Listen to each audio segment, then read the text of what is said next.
Hello, everyone, and welcome back to the Father-Son Packers podcast, your source for Packers news, notes, and analysis. My name is Tommy, and I'm one of your hosts, and I'm joined, as always, by my co-host, my dad, Matt. Dad, how you doing? Doing all right. I think we're getting even closer to a coast-to-coast episode. I'm a mile from the beach. How far are you from the ocean? Like 2-3 miles? As the crow flies, or as the crow flies? As the crow flies, I think it's not probably as the canyon flies. Yeah, I was gonna say the actual drive a long time, but as the crow flies, probably like 15 miles. Maybe you think it's 15? 10? No, it's not. I don't think it's. I don't know if it's 4. I don't think it's quite that close. I think I'm a little more inland now.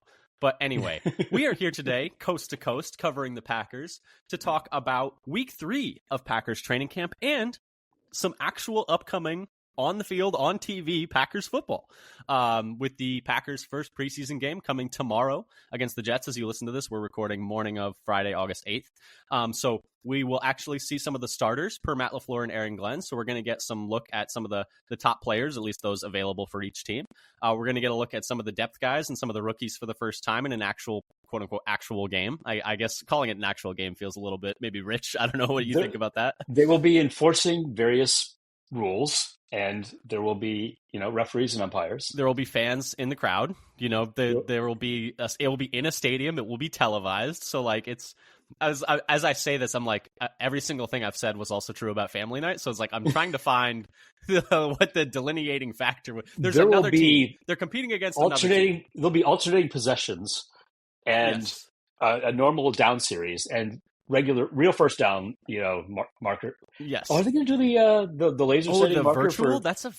I think they did it for a Hall of Fame game. For the Hall of Fame game. So I didn't pay attention to last night. Yeah, we're gonna see. So like two things. We're gonna see the new virtual like marking system for the football, which I'm like, how are you feeling about that? We haven't even talked about it, like even off air. Should have happened 15 years ago. I'm like a little trepidatious, we'll say, about the like accuracy of it, I guess we'll say. You think the Patriots going to hack the first down marking system? I don't. Hey, you said it, not me. Is all I'm going to say. All I'm saying is the NFL's going to be like, you know what? Maybe it would be better if this went to overtime. They hit the Buffalo Wild Wings button, be like, and first down. All right. But anyway. I mean, not that they couldn't do that anyways, I guess. So, you can't do that with a chain? I've seen the index card. The index card game is still one of the craziest things I've ever seen. It's like, where did he even get the index card? You know what I'm talking about, right?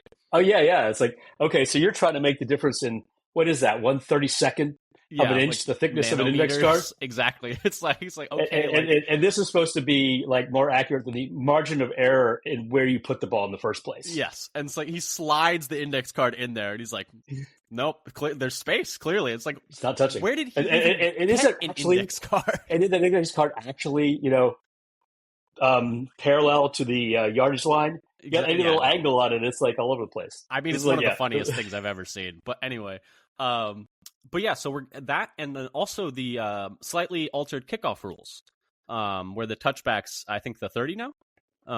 No, 35.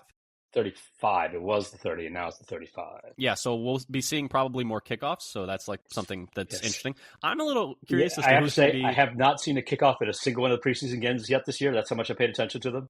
Yeah, I watched a few drives of the Hall of Fame game, and I watched the Ashton Genty touches from last night because I was like curious to see what it looked like. So, but that's, and then a bit of the Torrey Horton. Maybe I should pull those up right now while we're talking. Yeah, I was gonna say, you going in the first round? No, we'll see.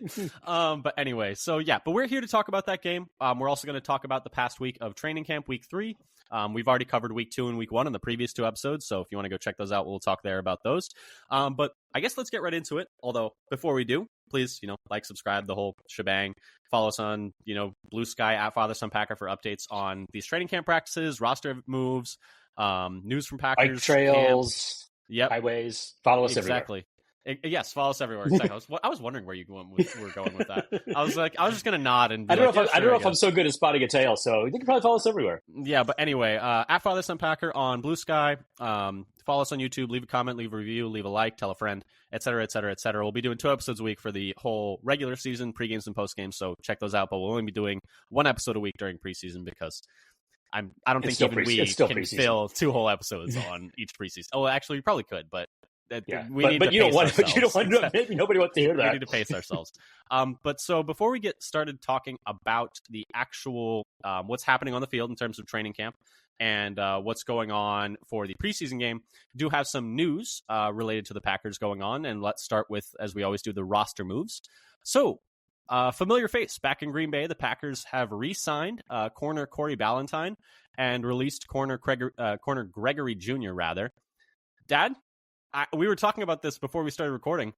Like, unironically, Loki a very big move for Green Bay because the thing is, we've seen him play competent level corner in the NFL, and to have that as your like fourth, fifth corner is like big thumbs up.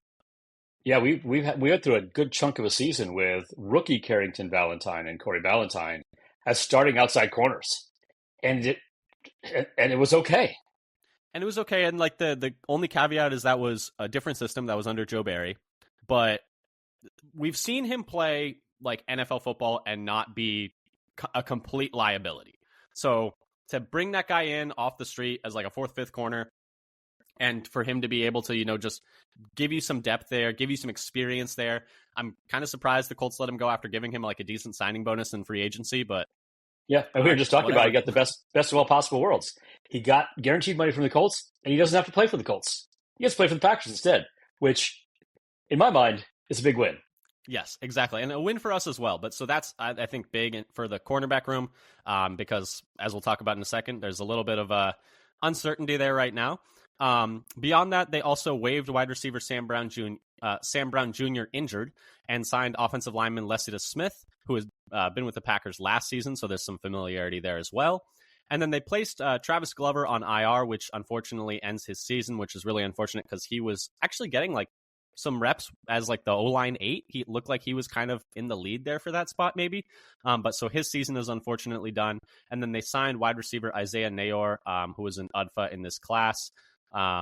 Older guy, super freak athlete, not a lot of production in college, went to, I believe it was Wyoming and then Texas and then Nebraska, I believe it was in order. And, but what was it? I was, cousin Eli was messaging me. He was saying, he's got like a 9.8 RAS and runs like a 4.4. Like, does he have Muppet hands? Like why was this guy not drafted even a little bit?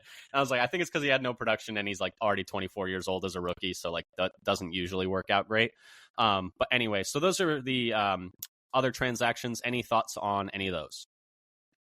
I really like the Ballantyne signing. I'm not surprised with Glover going on IR that they signed another offensive lineman just to fill out training camp and preseason game rosters. Well, also because apparently the snapping from the third team centers has just been right. He's already been absolute snapping. Adventure. Yeah, I think he already was snapping for the threes this week, like off the bus. Yeah, snapping the ball. Trey Hill and Jonathan Jennings have not been centers. We'll say that. They're not centers. Yeah. And they've had some nicked up receivers, so they probably need somebody to take some snaps for the preseason games as well. Exactly. Speaking of some players getting a little dinged up, though, a few pieces of injury news, unfortunately, mostly bad. The first is since we last spoke, this was like literally the next day, Packers corner Nate Hobbs, who they signed in free agency, got surgery to repair a meniscus tear. Bill Huber of Sports Illustrated reported that the procedure was viewed as preventative, and that he hopes to be back for week 1. So hopefully it was also described as like a cleanup. But we had talked about a little bit, how Brian Gutekunst at Family Night, which is also since we last recorded, had talked about, he's going to be missing a couple weeks, and now we know why. So that's unfortunate. And then another key piece of the secondary, Xavier McKinney, missed Friday with the key piece. Yeah, in many ways, the key piece. Missed Friday's practice with a calf injury, and then told reporters that he expects to miss the rest of training camp and all of the preseason. And said something like, glad they caught it when they did. But he also says he hopes to be back for week 1. But a couple of key pieces of the Packers secondary now out for the entirety of the rest of the preseason and are, status not guaranteed for week 1, which is a little bit scary. Yeah, I think I can't remember if it was Hobbs or somebody said they were thinking about trying to play through whatever they had. Decided to just take care of it now.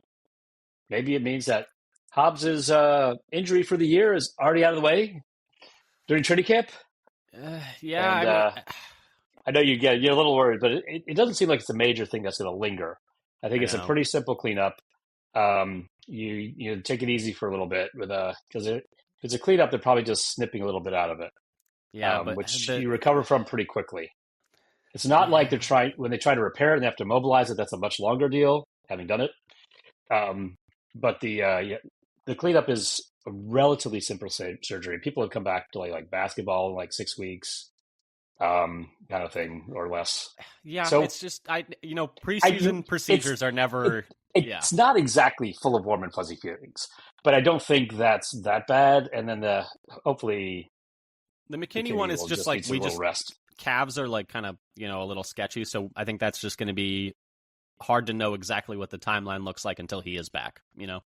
And then I think they're going to have to be extra precautious with it because calf injuries are always like they can lead to other injuries. So I think they're going to be extra precautious, and both of them. I think there's no guarantee they're back for week 1, so I guess we'll see, but that could have a major impact on that matchup against Detroit in week 1. Yeah, it's good. We'll see how that goes. Yeah, beyond that, on Friday, Elton Jenkins and Jaden Reed also did not practice, and they were new non-participants. Elton Jenkins with a back injury, and Jaden Reed still nursing that foot injury. Quay Walker did make his return to team drills, so that's some good news. He's making his way back, which we'll talk about in a little bit. Emmanuel Wilson, it looked really bad the last time we spoke, but it turns out it was a bone bruise. There was some fear he might have torn his ACL, but it's a bone bruise. I don't know. Says he was afraid he had torn it. I think everyone was. Yeah, I think the team was and he was. But it sounds like he escaped major injury there. He's still going to miss some time though, but that's good, and that's per Ryan Wood. And then in terms of other players still not practicing, Dontavian Wicks still with that calf injury. Rasheed Walker still with a groin. Emmanuel Wilson, like we said, still with that knee injury. Kamal Haddon with a hip injury that's been bothering him. Marshawn Lloyd with the groin. Although he seems to be getting closer to returning. He was doing some workout on the side, at least on Friday. And I think Walker may have had his jersey on one of the last 2 days as well. Maybe doing stuff on the side, but not being in any of the drills yet. Yeah. So maybe he's getting closer as well. Yeah, and then Christian Watson with the knee, obviously, and then Colin Oliver with the hamstring, unfortunately, still, and then John Williams still with the back as well. But yeah, so that's the update on the injury report. I guess let's just move on over to training camp news, unless there was anything you wanted to comment on any of those updates. I mean, the Wicks one, apparently he's been a little bit down in the dumps, missing all the time. There was a report about at practice, like Romeo Dobbs trying to like pick him up and, talk to him and stuff like that, which obviously stinks because he was having a good camp until he, had that calf injury. But hopefully with a little bit of time off, he's able to get back to it in a few weeks. Yeah, he was having a good camp. He was catching almost everything his way. So it was looking like a nice start. So we'll see. Hopefully he stays on the same track when he comes back. He will eventually come back. Yeah. All right, well, let's move over to talking about this training camp. So we're going to split this into 2 parts. We're going to talk about the last week of training camp practice, and then we're going to talk about the things that we're most excited to see for this upcoming preseason game. But let's start off with, what our takeaways have been from the coverage of the last week of training camp. And once again, shout out to all the beat reporters out there in the apparently hot days out in Wisconsin. Very hot and humid apparently over the last few weeks of practice, although I think it has cooled off a little bit this week. But maybe not as hot and chippy as it was the last time there was a heat wave. Yes, exactly. But anyway, what was your first big takeaway from the last week of Packers practice? Okay. I don't have as many as you, but I'll give it I'll start with. I was going to say that might be the first time that has ever happened, that I've had more takeaways than you. But Dobbs is looking like he's having a really great camp. Yes. Just looking at the play-by-plays, the one-on-ones, the team drills, he seems to have been scoring a TD almost every day the last couple of weeks, and he's looking really good in the 1v1 drills. He's had some good battles with Valentine, getting some touchdowns. Also seems to be showing some leadership on the field. You mentioned like talking to Wicks, I think giving some pointers, and he's been having, of the veterans, he's been having the best camp of all the wide receivers. Yeah. And looking like could be, don't ignore him as the possible wide receiver 1 this year with the amount of work. And so with after watching what's going on in camp. It's like, well, maybe they'll trade Dobbs if other people look good. They're not trading Dobbs. No, he's played the best of all the wide receivers so far. Contested catches, also breaking open, showing some juice, speed, running down the field, scoring on several different kinds of routes, and in the red zone. I will say with the deep ball stuff, like it's kind of interesting because coming out of Nevada, he was kind of seen as like that deep post, like stretch the field type guy. And then like he's kind of transitioned into this like possession bully ball receiver in the NFL, which is not really at all what he was in college. But maybe this year with like Watson being out, maybe he's going to have a bit of a change in role there. I don't know. It's just something to think about. Yeah, if you want somebody who can do that on the outside, Reed is more of a go deep in from the slot. And they have Golden now too, so like there are other guys that can do that. But it's just something I was like thinking about because he has, I feel like, caught more deep balls in this camp than he had last year. I think, right? Yes, I think so. He's been getting a lot of touchdowns and scored. The other thing I would say that especially look for him to be the main guy outside right now with Watson out and Wicks banged up. Yeah. So he's going to be and Love likes to throw to him. And he's really making the most of it. You don't see many, drops. Valentine's had some good defense on him a couple times, but he's making a lot of plays. The one-on-ones with him and Valentine have apparently been must-see TV, have been electric so far. Must-see pirated video. Yeah, well, what's the we can't get the must-see TV. What's the Charles Barkley? The 2 words: Chris Paul and Steve Nash, must-see TV. Have you ever seen that clip? And then no, I don't think I've Ernie's like, that's more than 2 words. But anyway, I will say also for the things you mentioned about Dobbs with the leadership stuff, I think it's like important to shout out as well because last year there were some issues with him not being happy with his role, which like I get, and him going into the last year of a rookie contract. I think it would have been very understandable if he decided to hold out or been like, hey, like I want an extension or a trade because I mean, football is a violent game and you got to get your money while you can. And he's been a really productive receiver for Green Bay over the past few years. And you see other receivers around the league making, good chunks of money, even if they're not necessarily number one, upper echelon guys. And so I would have understood if he wanted to hold out for more money. But the fact that he is there, I think we should, tip our cap to him and, be like, hey, yeah, that's awesome that you're there, like leading the young guys and picking people up and setting the tone on offense. And so, yeah, I felt like that was an important thing to point out that even going into a contract year, he's like really, taking it upon himself to, be that, leader of that room. Yeah. Yeah, I think so. I think it's been, he's just been really looking good. He's just looking like a pro out there and making plays every day, almost. And maybe even still trending upwards as training camp has gone on. Yeah, he's definitely been their number one receiver through camp. And I mean, especially this last week, he's been dominating. Speaking of receivers, I just wanted to point out something. This was just because we hadn't talked about family night much. And so this was something that was kind of coming out of family night. And so something that's kind of been reported on over the last like week and a half. And it's just interesting and a little, disappointing is the wrong word, but like a little, I don't know, frustrating in my opinion is that Jaden Reed is still not getting any 2 receiver like set work. So at family night, like for reference, like guys like Dobbs, Golden, they got like about 20 snaps each in terms of, reps with the ones. This was charted by Justice Mosqueda of Acme Packing Company. Go check out his work.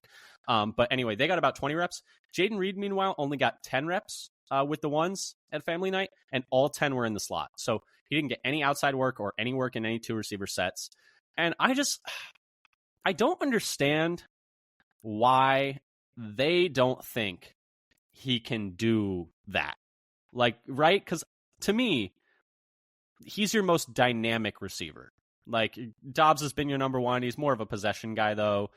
But Reed is the guy, like, who's the big play threat, like, or has been at least the past few years, and has been your, I would say, and honestly, like, he's been your best deep receiver last year in terms of, like, percentage of, like, targets that result in, like, big catches. And I would like to see them incorporate him more into the offense. And it felt like after there was that report about his agent meeting with the Packers and them being like, oh no, like you're still like like the top guy on this team, that they would be maybe in his third year taking a transition into using him more and using him more in that and using him more in two receiver sets. But it seems like his role is not changing and he's still just going to be a slot guy for the team, which I think is a little bit disappointing in my opinion. And was one of my takeaways from the past week of camp. Yeah. I mean, he seems to be only a slot guy. They do not seem to be treating him like the number one slot guy, maybe, but he's still not getting outside. He's had kind of a quiet camp, in part maybe because he's not getting as many opportunities in the team. We didn't start hearing about the 1v1s until pretty recently. I feel like where you can see a little bit more as opposed to how they decide to line people up in the team drills, where what they want, his usage doesn't seem. Is it even less than last year? It's hard to tell in training camp. Hard to tell in camp, but it's not more. We'll say it's not more than last year. So I don't know. I think he's capable of more than they let him do. Like, he played outside at Michigan State, like, when he was in college. Like, it's not like he's been a slot guy his whole career. Like, it's not like he was only a slot guy in college. And I get that he's a little bit smaller, but I don't know. I'm just surprised by that. But yeah, that was one of my takeaways, is that it looks like going into 2025, his role is not going to change very much. And he's also going to be another year of being just the slot guy, which I think is not using your best players as much as you'd like to see them used. But anyway. What was your next training camp takeaway? My other training camp takeaway. So I guess I'm focused on offense. I realize I have an all offensive. All my takes are offensive. Episode, which is maybe no different from usual. But I had the best. I felt like yesterday was the best day of training camp for the offense so far. On Thursday, Love had they just needed McKinney to not play, and then they were able to complete some passes. Maybe you've unlocked the secret here. Love had 5 TDs, including one rushing. He had a rushing TD on I think a designed run.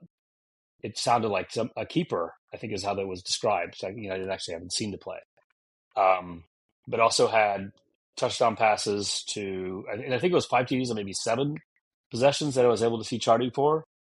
Passes to two touchdowns to Golden, 1 to Savion Williams, and 1 to Dobbs, and it just seemed like. And so I think they had a lot more success per attempt in the team. And so I'm just looking at the ones.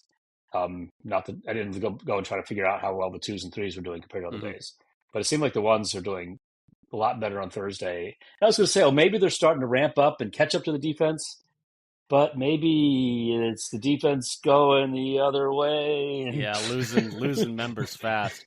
Did you see the Tucker Kraft one-handed catch?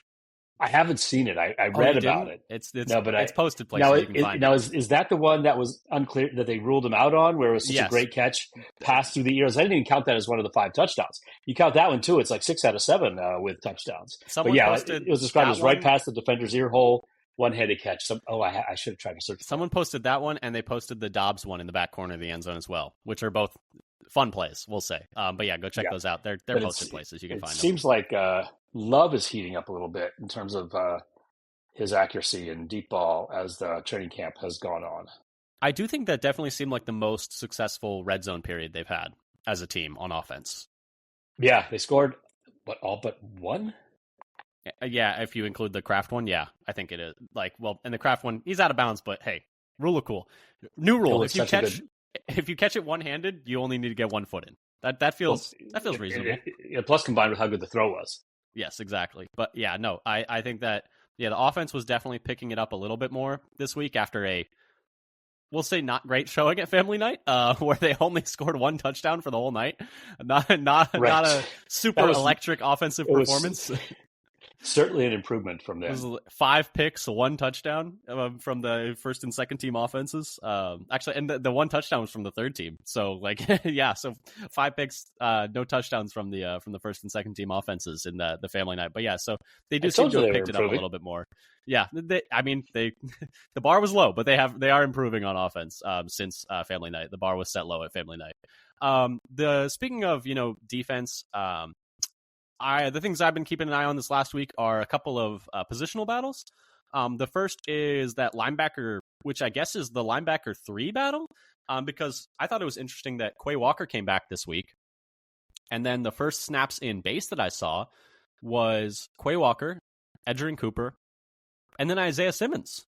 was the third linebacker out there in base. And I thought that was very surprising because I think we all kind of assumed it would be McDuffie, and then the battle was for the 4 spot between Simmons and Tyron Hopper and Christian Welch and Jamon Johnson. But I think the linebacker 4 battle is done. I think that's clearly at least Simmons. And now Simmons seems to be kind of coming for that 3rd spot. And I think it's like an open competition now between him and McDuffie, it seems like, which is a bit interesting, which I did not expect. Yeah, I was halfway to writing this down as one of my things for the training camp week. And then I was like, oh, wait, you started the doc first. Yep, each to it. You got me last week. I got you this week.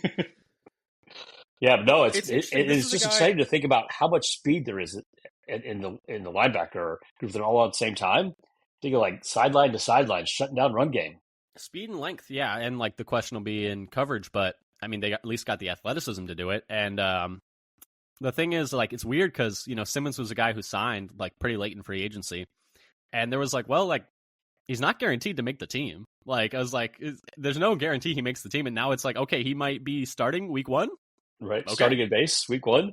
Yeah, and especially for the amount that he signed, people thought, oh, this is just flyer. See what happens. Doesn't cost you the thing if he doesn't make it. And I mean, they're paying McDuffie. They're paying McDuffie more. Like they just re-signed McDuffie this offseason too. 4 times? Is it 4 times as much? So it's and it's not that Simmons is getting so little. And it's not that Simmons is like always over McDuffie. They're like rotating in that 3rd linebacker spot, but that's more than I expected. And then the other. So here's a question regarding Simmons. Should you just kick the tires on everybody the Giants walk away from? I mean, I think there is something to be said for players who were not successful on bad teams and giving them a shot. I think we've seen over the years that is a chance to find value. Like Sam Darnold with the Vikings last year. Like, yeah, he wasn't great on the Jets or the Panthers. Okay. All right. Like, shocker. Maybe some of that was not his fault. Like, I guess is the takeaway there. Find players with upside in bad situations. Yeah. So maybe that's the move. Let's look for players from the Jets, the Giants, the Browns. Yeah, just keep going down the list. But whatchamacallit? The other battle though that I wanted to kind of mention in tandem with this one was the corner 4 job, which I think Corey Ballantyne's going to fight for, but right now he's with the 3s, which I'd imagine he moves up as time goes on. But he's just, only been back with the team for like a day or two. But Bo Melton is the lead at corner 4. I've been telling you, Bo Melton season, baby. Because I've been on the Bo Melton hype train for a couple weeks now. Hobbs hasn't been practicing, obviously, and then Nixon didn't practice on Friday. We didn't really hear anything about that, but Nixon didn't practice Friday with the team in terms of team drills, sorry. And then Bo Melton was in there across from Carrington Valentine as the starting outside corner. I mean, good for him, man. I mean, it's kind of stunning. With a couple of receivers going down, I guess the corner room's thin too, though. I was going to say he might need to start playing both ways. But did you see Andy Herman's tweet about the starting lineup? Yeah, he was on both sides. Yeah, not only playing both sides, but playing both sides simultaneously against each other. Is he covering himself? Yeah, exactly. But anyway, he seems to be in the lead for that corner 4 spot, which, like, imagine I told you 2 months ago, yeah, we have some issues with the corner depth. It's like, oh yeah, Bo Melton's the 4th corner on the team. You might think, who? Oh my. I just actually had that episode on. Yeah, it's a classic. Towel rack. One of the best Simpsons episodes I've seen is the king size homer. But thoughts on Bo Melton, corner 4? I mean, good for him. Yeah, he's got the right kind of athleticism for it. I think there's a chance. Yeah, I think he could do it. He might take a little. See how long it takes him to get up to speed with work on his technique and communication on the back end. But they're basically doing him full time, getting a crash course in the summer. Yeah, and I'm like a little surprised he's ahead of like guys like Kalen King and them already. I will say, but I guess more power to him. And we're going to see for the first time him playing corner in like a live action game on Saturday, which I'm going to be interested to see as well. Put him on Garrett Wilson, see how it goes. He's trial by fire. Sure, why not? But anyway, preseason. That's true. It's preseason. There's nothing to lose, really. But anyway, so I thought that was interesting. Did you have anything else from training camp you wanted to touch on? Yeah, so I rearranged my things a little bit. So because it's fits in either. And one is like the running back depth battle behind Brooks and Jacobs. Thinking about Abanikanda versus Amar Johnson. I feel like at this point Brooks is already basically like a lock. He's getting closer and closer to a lock with all the things he does, the pass pro, the receiving. I don't know if this is a hot take, but I think he's like more likely to make the team than either of the other two running backs. That's my take. Even Lloyd, even though he is a maybe rounder. I think he's more likely to make the team than Wilson. We'll say just because he does everything. Third rounder, please. Oh, third rounder. But anyway, sorry, continue. But I think Abanikanda and Johnson are they're probably fighting for practice squad spots. But if Wilson and Lloyd aren't quite ready to go week one, whoever's on that practice, they're going to get elevated for that week for sure. Mm-hmm. So they have a third running back behind. So they're kind of competing for a chance for regular season snaps right now. And I don't know who the favorite is. They both seem to have been showing some juice on some run plays, get some burst when they get a chance. Abanikanda is a little bigger by 11 pounds, 216 to 205. Both have elite speed. Johnson's a little faster at 4.39 to Abanikanda's 4.45. And they both have similar agilities, and Abanikanda has a little bit more explosive jumps. Abanikanda had slightly worse numbers in college in both yards per carry, yards per reception, and pass pro, but Johnson was in against lower competition. So I don't think there's that much in their profile to tell you who's better. Yeah, you just got to see. So it'd be very interesting. Well, this is both what's going on in training camp, where they're both kind of looking good, but also leading into what we'll be looking for in the preseason game at the same time. Yeah, and I think that, Abanikanda revenge game against the Jets, the team that drafted him. And I think that position is totally up for grabs in terms of, I guess you'd call it running back 5.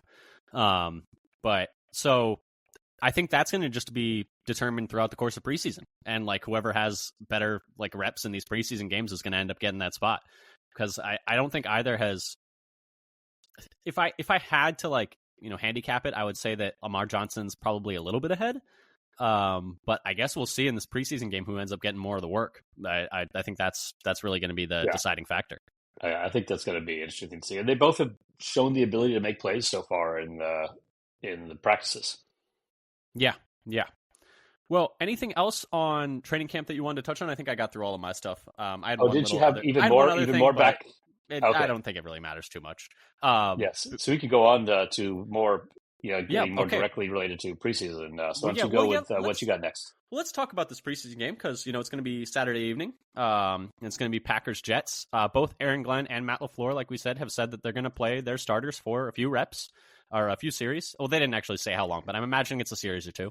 But did LaFleur say that directly, or did just people connect the dots all 4 quarterbacks going to play? Okay, Love's going to play. Then, if Love's going to play, the starting O-line's going to play, the receiver's going to play, running back's going to play. Yeah, because it wouldn't make sense to have him be the only starter out there. But yeah, it sounds like they're going to have the starters out there. So, so both teams are going to have starters out there. So we're going to get some reps of that, and that'll be interesting to see.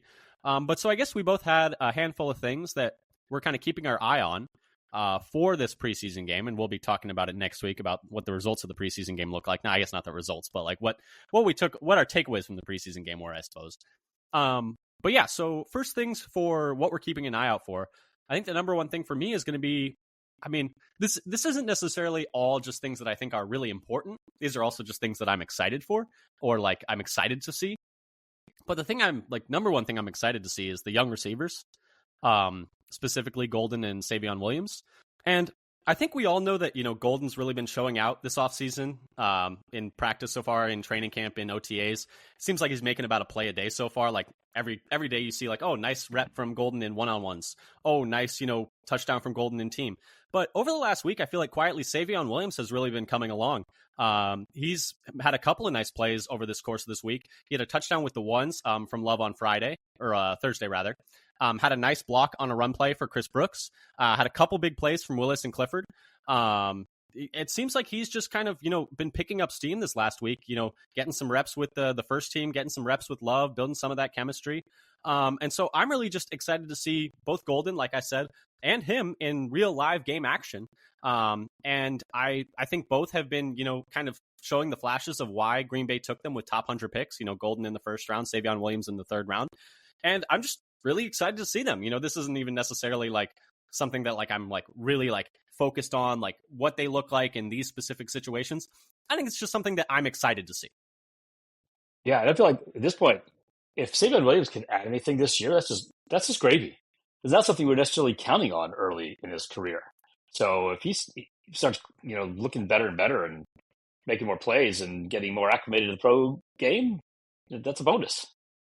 Yeah, and I'm also now realizing that I had been saying like referencing calling Thursday Friday for like the entirety of this podcast. So apologies for that. It's training camp. If you got confused about the days, we're also in training camp here. Exactly. Father Son Packers podcast. Anyway, if I even got the name of it right. Anytime I said Friday before, I meant Thursday. That's on me. Hey, trying to get better every day over here. But anyway, what's the thing that you're any thoughts on Williams and Golden and what you're going to be looking for? I'm just excited to see them. Yeah, I want to see.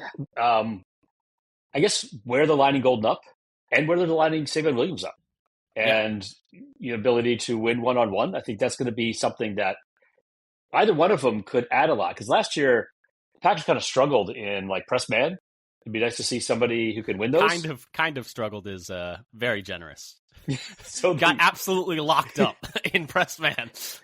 Yep, even it seems like, it'll be okay. These guys never play press man. Oh, they're going to do it against the Packers. Oh, yeah, because it's like that. They will change their entire defensive philosophy because we can't beat man. Like at that point, because it was that hard for us to get off of man coverage. But yeah, I'm excited to see Golden. I'm excited to see, like you said, how they use Savion Williams. I would love to see some like end around touches or some funky looks. I get that like we're going to see Wildcat. I get these preseason games are very like vanilla. But I would love to see a little end around to Savion Williams and just see what he does with the ball in his hands, or maybe a couple screen passes. I feel like we haven't seen like any reports of him getting any screen looks. That's like something that I'm a little bit surprised. I haven't looked that carefully to see exactly where some of his touches are coming, but it seems like he's mostly getting down the field targets, like and a couple end arounds, but like a lot of down the field targets. Oh, and the other thing I was going to mention with Savion Williams was like in practice he also apparently had has been blocking quite well, and also has been getting some reps at gunner on punt coverage.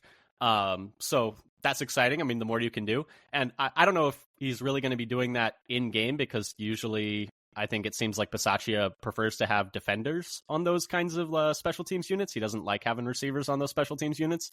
Probably just doesn't trust them to tackle. Unless you could convert to corner. Yeah, doesn't trust them to tackle as much. Unless your name is Bo Melton. That's the only one that's allowed on those special teams coverage units.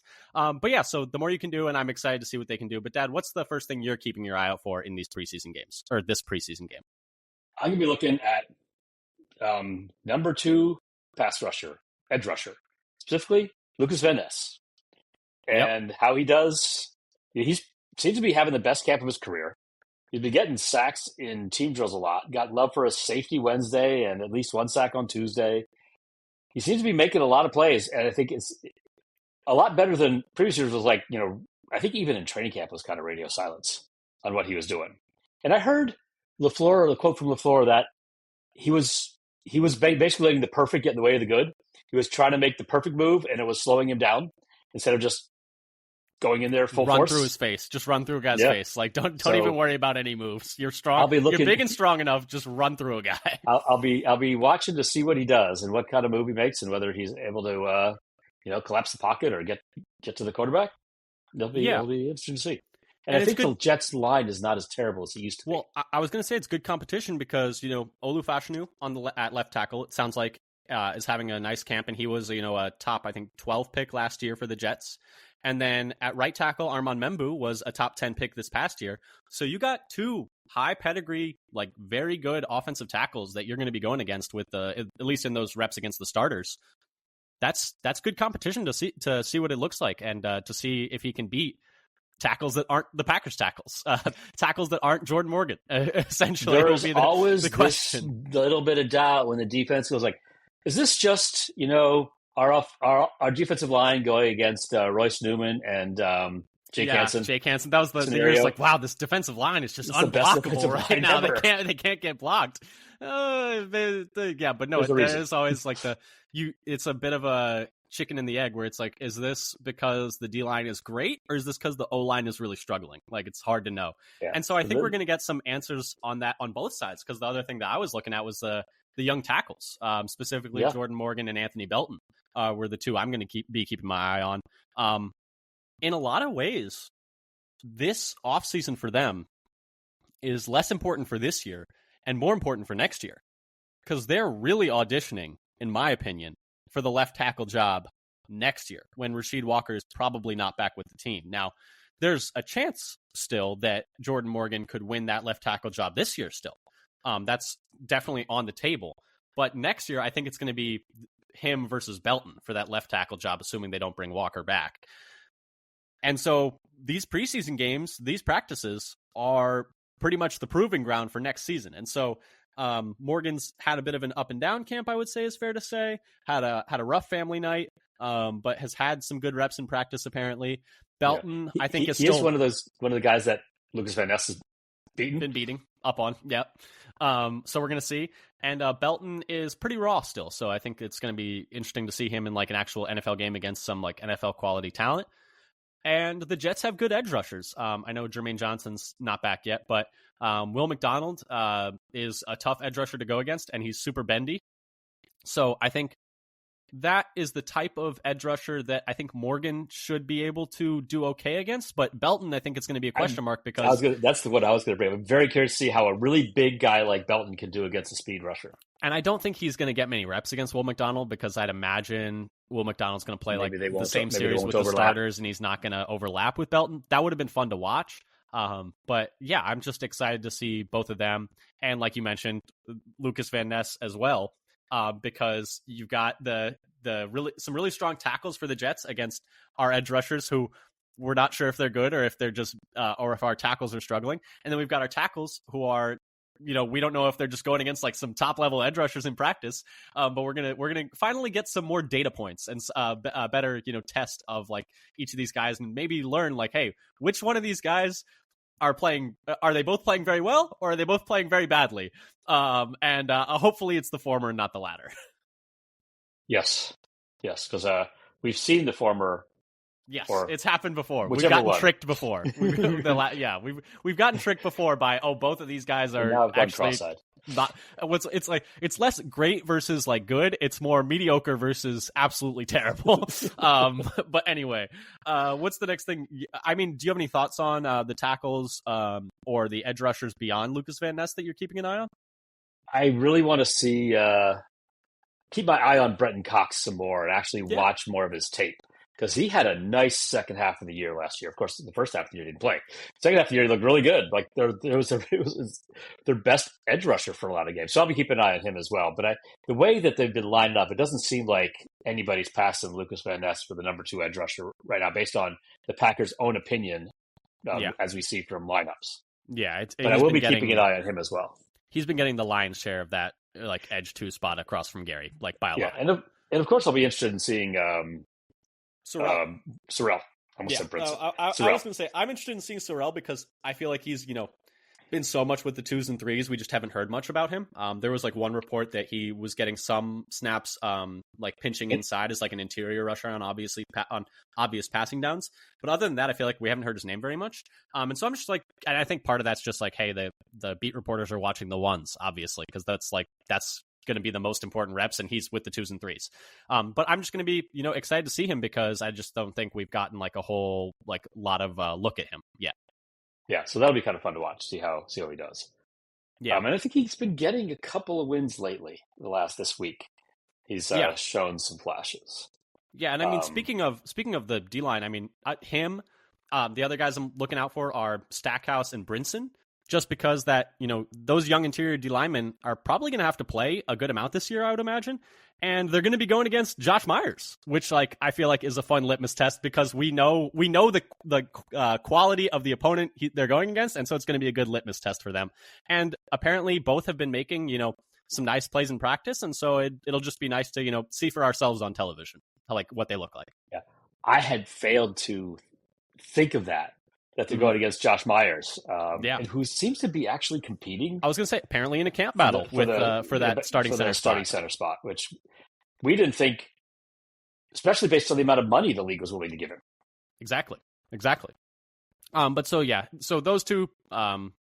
Also, Sorrell. I would have loved to have seen Colin Oliver, but still, unfortunately, out. Yeah, and maybe he won't be ready in time to get in any preseason games. I mean, that was a story at the beginning of training camp that both he and John Williams were going to be out for a while, but maybe he was going to be back before John Williams. That seemed like what they were saying, but it's been a few weeks now, so I'm not sure. It's already been 3 weeks. Yeah. So those are the main things I'm keeping my eye out for. Did you have anything else that you're watching for? One more, and back to the secondary. The Southern's getting kind of thin with Hobbs and McKinney both missing, the rest of training camp and preseason. So, what's the starting lineup in the secondary going to be this week? Is it going to be Nixon? Well, is Nixon going to play? I mean, he's Valentine and Bullard, and with Williams and Oladapo at safety, or is it going to be Nixon, Valentine, and Melton, or Valentine with Williams and Bullard in safety? There's like a lot of different ways it could go. It seemed like in practice the other day they were putting Williams and Bullard at safety, but that kind of brings up what you were saying is like who's the slot corner then? Because it had been the guys primarily getting those slot snaps were Bullard and Nate Hobbs, and now if Bullard's at safety, Hobbs is out. Who's the next guy up in the slot? Is it King? Do you move Keyshawn there? He started out there in corner, but I think he's actually better outside. He's much better outside than he is in the slot. But he can play slot. He can play slot. He's done it before. He's good against the run in the slot. But even as you look at it, I remember when he was first like, oh, he's a slot corner. Like, look at his athletic profile. He's fast. He has no agility. How is he a slot corner? Because he's small. Because he's shorter and he can hit. Like he's like a run-fitting slot corner. Like right. But I do think it's like an interesting question because it's like. Your next best corner is probably Melton, or they seem to think it's Melton, who's like an outside guy, and I feel like Kalen King hasn't been as good inside as he's been outside this camp so far. I know a lot of people had him pegged as a slot corner coming out of college, but I feel like his best reps in camp so far, at least, have been outside, and obviously there's still time for him to kind of work in both spots, but it could be that the lineup that gives you your best weak link, I guess is the way to say it, is to kick Nixon inside and then bring in a new outside guy. But like you said, I think it's just going to be interesting to see what the plan is, because if you have Williams and Bullard deep, I think it's a big question mark at who that next guy up is at corner. Because I think you could argue the best corner trio you can trot out with Williams and Bullard deep is, in my opinion, Valentine, Nixon, in terms of guys we've seen play before. That's going to be my question. Do you remember how much did Valentine play in the slot? Maybe he's the slot corner. He was pretty much outside only that year, because then they had Nixon in the slot for those. They did have Nixon primarily in the slot. I guess those were Valentine and Valentine outside with Nixon in the slot. And so we have seen that iteration of corner room before. And so that with Williams and Bullard deep, we've at least seen it play at the NFL level in a different scheme, to be fair, but we've seen it play. So I don't know, maybe that's your best look there. If Hobbs and McKinney are going to miss extended time, maybe not be back for week one, might be time to start thinking about what week one's going to look like if they're not available. Yeah, so, I mean, some of this is the same discussion for week one, possibly. And in the team drills, there's Kalen King, Bullard, Valentine, all had pass breakups. So see if they can continue that Saturday. Valentine also had a pass breakup in a 2-minute drill on Wednesday and Tuesday. So I think he maybe had a PBU every day he's been in Packers training camp. And in the small sample, and then you can look sometimes the 1v1s, which really favor the offense. But King's gotten a stop. Valentine's gotten a pass break up. No, sorry, the 1v1s. The 1v1s. Melton got a pass break up and an INT in 1v1s. I know. The 1v1s don't do a lot for me. They're more fun to watch than anything. I feel like usually you're never going to have a real 1v1 in an NFL game. No, it doesn't. But I feel like if you're a defensive back and get a stop, that means more than if the wide receiver just smokes the defensive back in a 1-on-1 with no help. Yeah, Yeah, you're right. I think like unless of course it's like Melton's first rep we saw against Dobbs where he just wraps him up around the waist and practically pulls him down, grabs him, tackles him. Yeah, exactly. But those mean a little less. But I do think that, specifically for this preseason game, watching what their first, starting secondary looks like is going to be really interesting and really important, because that could end up being the starting secondary for week 1. And we just have no idea what that even would be right now with McKinney and Hobbs out. Right. We just if have no they both idea. are, miss a game or two in the regular season, if they're not quite ready by week 1, we might be seeing potential week 1 regular season lineups. Yeah. And right now, if you asked us who it would be, it'd be a total guess. We have no idea, but after tomorrow, we might know. And after tomorrow, it seems like we might know a lot of things, because I think we're going to learn a lot from this preseason game, the first preseason game of the year for the Packers. And so I think I'm waiting with bated breath to watch it. I think it's going to be a lot of fun. It's going to be really exciting. It's going to be fun to see those young players. It's going to be fun to see those guys battling for those positions, 3 through 5 on the depth chart. It's going to be fun seeing some of the, which end of roster guy is going to flash. It sounds like there have been a few of them having some nice days of camp, whether it's Julian Hicks or Deslin Alexander. I think it's going to be fun to see those guys battling it out for a practice squad spot. But I'm just excited. I think it's going to be really fun. It's going to be fun to see the Packers play on TV, even if it is a preseason game. But yeah, exciting times. But anyway, I think that does it for us for things we're excited about for preseason and covering week 3 of training camp, unless you had anything more you wanted to add. That was it. I think we've actually done a decent job of filling up the time. Under the time. But anyway, thank you so much for listening. Like we said before, if you like what you heard, tell a friend, subscribe, whether that's YouTube, Spotify, Apple, leave a comment, leave a review. We love interacting with everyone, all the Packers fans in the world, best fans in the world. Follow us on Blue Sky at Father Son Packer for updates on Packers training camp, roster battles, roster moves, injury reports, what's going on in camp, et cetera, et cetera, et cetera. One-stop shopping for everything Titletown. Thank you again for listening. We'll be back next week with talking about this preseason game and talking about week 4 training camp. But until next time, go Pack, go. Go Pack, go.